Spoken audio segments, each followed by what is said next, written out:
Bonjour à vous, bienvenue dans cette vidéo qui s'intitule « Le Ramadan rapproche-t-il de Dieu ou de l'esprit du monde ?» Évidemment que ça rapproche de l'esprit du monde. Par ailleurs, la vidéo n'a pas pour vocation d'interdire à nos amis les musulmans de faire le Ramadan, mais juste de les en dissuader, en tentant d'expliquer pourquoi est-ce que cela ne les rapproche pas de Dieu, mais de l'esprit du monde. Bien entendu, il n'y a aucune raison de faire le Ramadan si celui-ci ne rapproche pas de Dieu, car rien de ce qui vient de Dieu n'est censé nous en éloigner. Bien entendu, se lever très tôt pour manger et passer sa journée au lit à regarder des séries pour remanger le soir n'est guère propice à un quelconque rapprochement avec Dieu. En effet, le Ramadan est une pratique qui est légaliste, qui consiste à ne pas manger d'une heure à une autre heure, de 8h57 à 17h42 par exemple. On ne mange pas. Si on ne mange pas, on rentre dans les clous et on est justifié. Ce n'est pas l'approche chrétienne qui estime que cette approche légaliste ne justifie personne, car n'ayant pas de sens intrinsèque, elle n'est pas responsabilisante. La loi ne justifiera personne, nous dit saint Paul dans l'Épître aux Galates, chapitre 2, verset 16. En effet, le Ramadan est un fardeau pour la société. L'absentéisme augmente, les musulmans sont moins efficaces dans leur travail, ce qui, dans les cas des chauffeurs de bus, peut représenter un danger.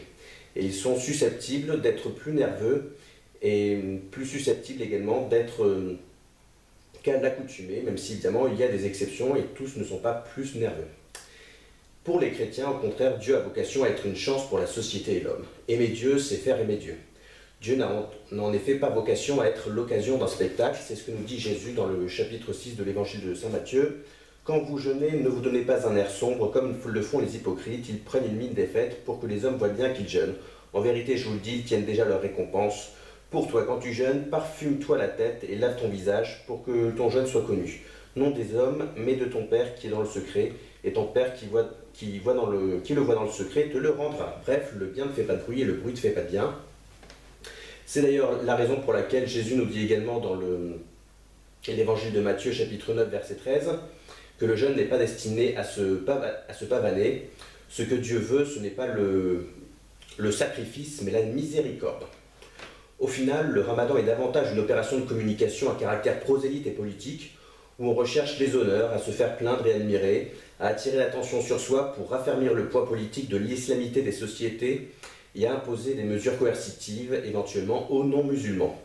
Tout cela est l'esprit du monde, même s'il y a un aspect philanthropique apparent dans le Ramadan, en effet les musulmans disent jeûner par solidarité avec les pauvres, et il peut y avoir, soyons justes, des distributions de vêtements et de nourriture.